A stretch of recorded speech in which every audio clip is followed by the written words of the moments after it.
حضرت مصعب بن عمیر رضی اللہ تعالیٰ عنہ کے وہ کون سے دو بڑے کام ہیں جو مسلمانوں کی آنے والی نسلوں کے دلوں میں محبت کی طرح چمکتے رہیں گے؟ مصعب رضی اللہ تعالیٰ عنہ بہت ہی ہینڈسم امیر ٹینیجر اور ٹرینڈ سیٹر تھے۔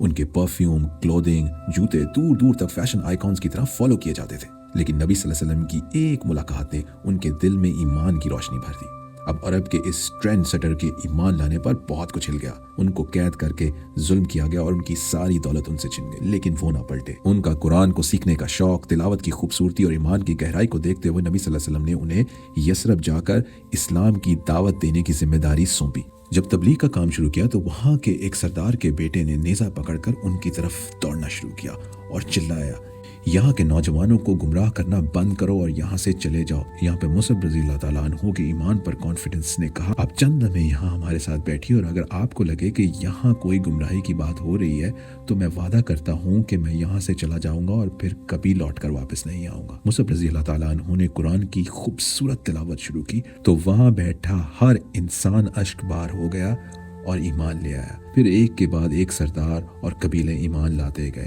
اور جب 1 سال بعد مصعب رضی اللہ تعالیٰ نبی صلی اللہ علیہ وسلم کو ملے تو ان کے ساتھ 70 لوگ تھے۔ نبی صلی اللہ علیہ وسلم نے انہیں خوشی سے ویلکم کیا۔ یہاں نبی صلی اللہ علیہ وسلم سے محبت کرنے والے انصار اور مدینے کی بنیاد پڑی۔ مصعب رضی اللہ تعالیٰ عنہ کی نبی صلی اللہ علیہ وسلم سے بہت زیادہ مشابہت تھی۔